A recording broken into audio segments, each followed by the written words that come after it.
पंजाब में सुबह जब ये घटना घटी तो पूरी बीजेपी और इनके सारे नेता और पूरी मीडिया पंजाब में लॉ एंड ऑर्डर की पोजीशन को उठाना चालू कर दिया।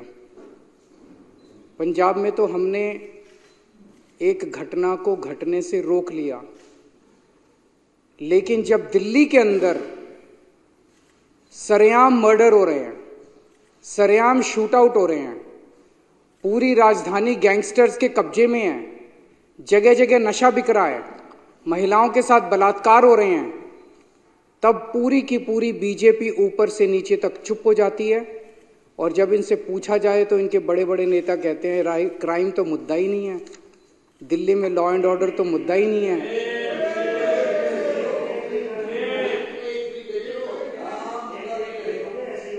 दिल्ली में खुलेआम लोगों के मर्डर हो रहे हैं और बीजेपी कहती है कि क्राइम मुद्दा ही नहीं है।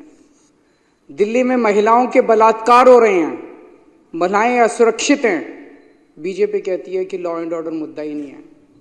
दिल्ली में सरेआम व्यापारियों को फिरौती मिल रही है, फिरौती की धमकियां मिल रही है, बीजेपी कहती है कि क्राइम मुद्दा ही नहीं है। दिल्ली में सरेआम गैंगस्टर्स व्यापारियों की दुकानों पे गोलियां बरसा रहे हैं और इनके नेता कहते हैं कि क्राइम मुद्दा ही नहीं है।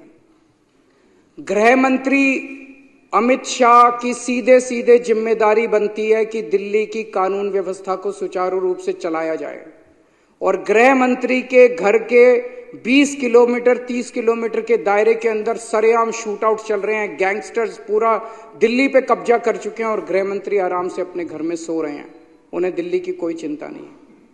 मैं पूछना चाहता हूं, क्या इस देश के अंदर एक वीआईपी की सुरक्षा और एक आम आदमी की सुरक्षा के अलग अलग पैमाने होने चाहिए? वीआईपी की भी सुरक्षा जरूरी है। आज सुखबीर बादल के ऊपर हमला हुआ, पंजाब पुलिस ने मुस्तैदी से उनकी सुरक्षा की, लेकिन जब दिल्ली के आम आदमी आज कल ट्रिपल मर्डर हुआ है देवली के अंदर, आज सुबह ट्रिपल मर्डर हुआ है। एक आदमी सुबह सुबह मॉर्निंग वॉक पे गया, जब घर वापस आया तो उसके माँ, उसकी पिताजी और उसकी बहन तीनों को उसने पाया कि उनका मर्डर कर दिया गया है।